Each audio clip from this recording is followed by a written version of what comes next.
Hello viewers, welcome to the mathematics hub. आज हम लोग डिस्कस करने वाले हैं थेल्स प्रमेय, जिसे हम लोग आधारभूत अनुपातिकता प्रमेय के नाम से भी जानते हैं। ये प्रमेय या ये थ्योरम कहलाता है किसी त्रिभुज की एक भुजा के समानांतर। यह त्रिभुज है ABC, जिसकी तीन भुजाएं हैं AB, BC और CA। इसमें से एक भुजा BC है, उसके समानांतर एक रेखा खींची गई है D, जो अन्य दो भुजाओं को भिन्न भिन्न बिंदुओं पर प्रतिच्छेद करती है।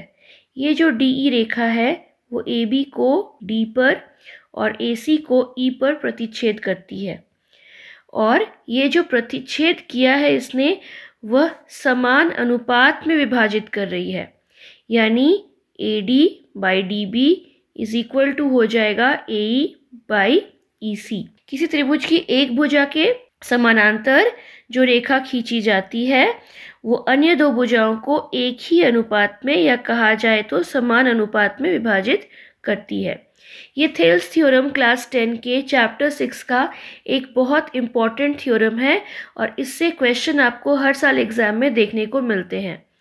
तो इससे रिलेटेड क्वेश्चन सॉल्व करने से पहले हम लोग आज सत्यापित करेंगे इस थ्योरम को या इस प्रमेय को।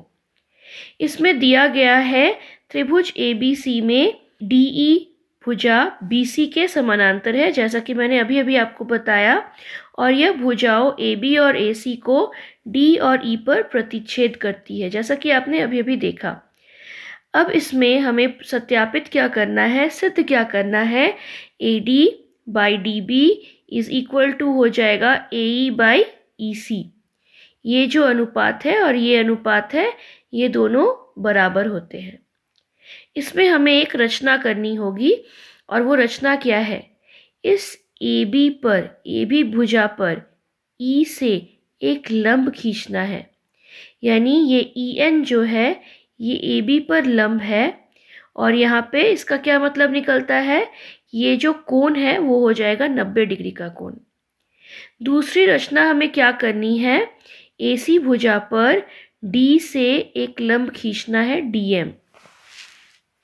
ये DM जो है ये AC पर लंब है, और ये जो कोण है ये बनता है 90 डिग्री का कोण।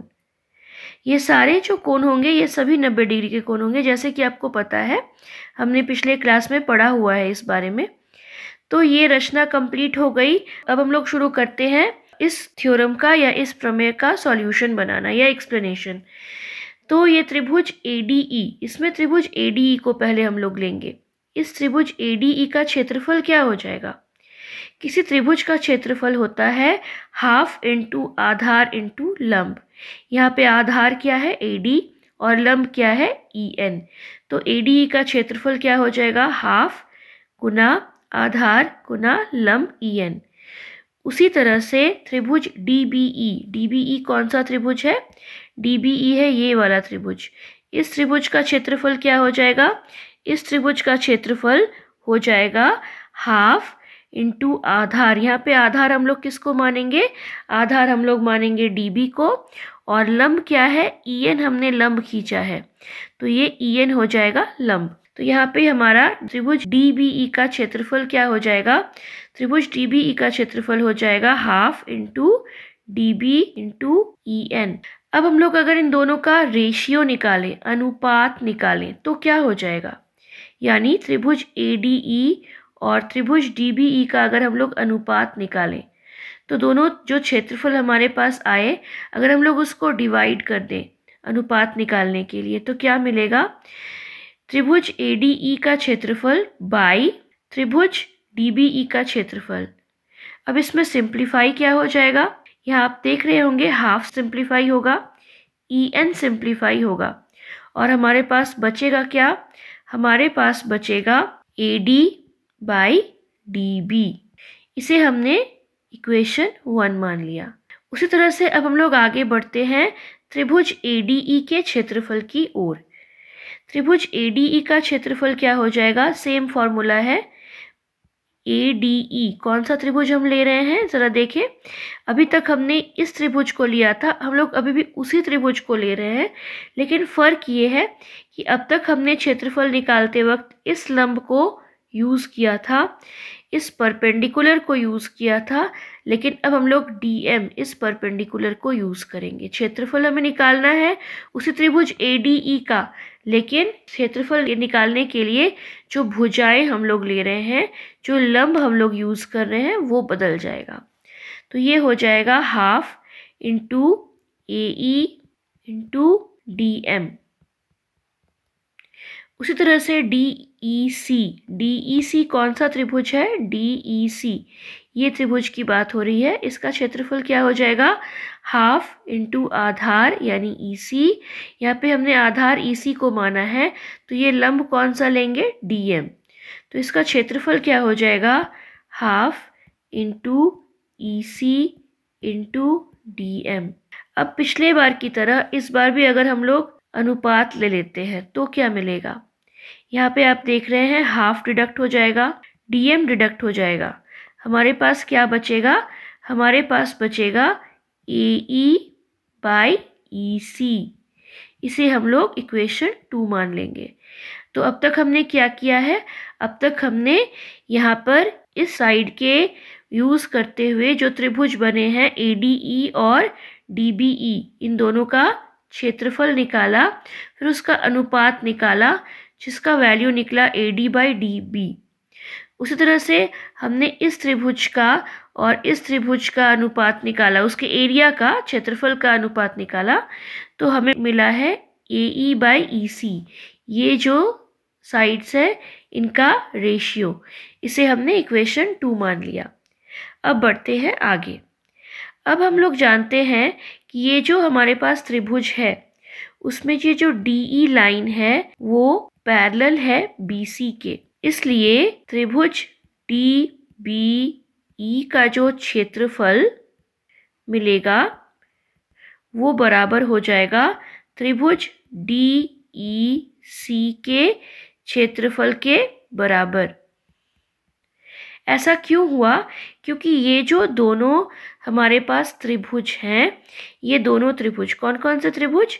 DBE ये त्रिभुज और DEC ये जो त्रिभुज है, ये दोनों एक ही आधार यानी DE और एक ही जोड़ी समांतर रेखाओं DE और BC के बीच में स्थित है। तो ऐसा होने पर हमेशा हमारा जो त्रिभुज है जो समान आधार और समांतर रेखाओं के बीच में स्थित है, उनका जो क्षेत्रफल होता है वो बराबर होता है।